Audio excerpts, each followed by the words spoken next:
এবং সবথেকে গুরুত্বপূর্ণ, প্রত্যেক পুজো কমিটিকে বলা হয়েছে যে আপনারা রাতের বেলায় মণ্ডপ ফাঁকা ছেড়ে দেবেন না।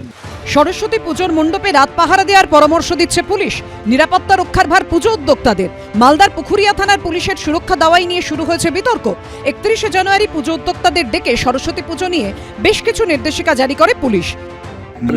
মণ্ডপ ফাঁকা না, সবচেয়ে বড় গাইডলাইন মণ্ডপ যেন রাত্রিবেলা ফাঁকা না থাকে, এটা হলো সবচেয়ে প্রথম গাইডলাইন। সরস্বতী পুজো নিয়ে পুলিশের এই নির্দেশিকা এক্স হ্যান্ডেলে কটাক্ষ করেছেন শুভেন্দু অধিকারী। বিরোধী দলনেতা লেখেন, মমতা পুলিশের নতুন বাণী, পুজো উদ্যোক্তাদের রাত জাগার হয়রানি। তার অভিযোগ, পশ্চিমবঙ্গে দিকে দিকে সরস্বতী পুজোয় বাধা দিচ্ছেন তৃণমূলের ছাত্রনেতা থেকে তৃণমূল বুথ সভাপতি ও স্থানীয় নেতৃত্ববর্গ। উপদ্রবকারী সকলেই শাসক দলের নেতা কর্মী। পরিস্থিতি প্রতিকূল বুঝতে পেরে পুলিশ মন্ত্রী মমতা বন্দ্যোপাধ্যায়ের পুলিশ আগে থেকেই দায়িত্ব এড়ানোর চেষ্টা শুরু করে দিয়েছে। মালদা জেলার পুখুরিয়া থানার ওসি বাপন দাসের নির্দেশ, সরস্বতী পুজোর উদ্যোক্তাদের রাতে পাহারায় থাকতে হবে। বিরোধী দলনেতা প্রশ্ন ছুড়ে দেন, শিক্ষা প্রতিষ্ঠানের বাচ্চারা ছাত্রছাত্রীরা কি সারা রাত জেগে বসে থাকবে? আর পুলিশ কি করবে? পণ্য বহনকারী গাড়ি থেকে তোলা আদায় করবে? তোলামূলী দুষ্কৃতীদের অপরাধ করার সুযোগের সুব্যবস্থার পরিকল্পনা করবে? মালদা জেলার পুলিশ নির্দেশিকা জারি করেছে।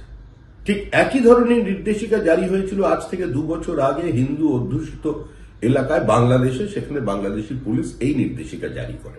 নদিয়া জেলার বিভিন্ন জায়গায় স্কুলের বাইরে পোস্টার পড়েছে যে সরস্বতী পুজো করা যাবে না, কারণ তারা মূর্তি পুজোর বিরোধী। কোথায় আছে পশ্চিমবঙ্গ? কোথায় বুদ্ধিজীবীরা, কবি, সাহিত্যিক, নাট্যকার, পরিচালক, সাম্প্রদায়িকতার গন্ধ শোকেন? কোথায় তারা? কি পশ্চিমবঙ্গ তৈরি হয়েছে? ধ্বংসের দিকে যাচ্ছে, সর্বনাশের দিকে যাচ্ছে। পশ্চিম বাংলাদেশ হতে চলেছে পশ্চিমবঙ্গ। প্রশাসন কি এতটাই অপদার্থ এবং এতটাই ফেল যে তারা সব জানে কিন্তু কিছু করতে পারে না? সরস্বতী পুজো করার পরিবেশটা পর্যন্ত নষ্ট হয়ে গেছে। এটা যদি প্রশাসনের মনোভাব হয় তৃণমূলের রাজত্বে, তাহলে তৃণমূলের রাজত্বের এই মনোভাবটা তো কার্যত বিজেপিকে সাহায্য করছে। বিরোধীদের আক্রমণে গুরুত্ব দিচ্ছে না তৃণমূল। এগুলো নিয়ে ইচ্ছাকৃতভাবে ইস্যু তৈরি করে কেউ কেউ বাংলাকে বদনাম করতে চাইছে। চারপাশে হই হই করে সরস্বতী পুজো হচ্ছে। না, শুভেন্দু অধিকারীরা সমস্ত জায়গাতে পৌঁছেছে বাংলার মানুষের হৃদয়ে ছাড়া, কিন্তু বাংলার মানুষের মনটায় পৌঁছতে পারছেন না বলে তারা সাপলুড়ের মতো চারপাশে ঘুরে বেড়াচ্ছেন আর সাপের মুখে পড়ছেন। সব মিলিয়ে দুর্গাপুজোর পর এবার সরস্বতী পুজো নিয়েও বঙ্গে তুঙ্গে উঠেছে রাজনৈতিক তরজা।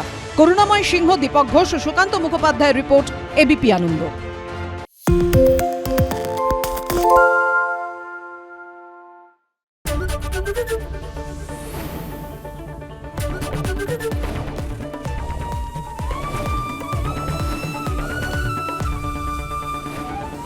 এবিপি আনন্দ, এগিয়ে থাকে, এগিয়ে রাখে।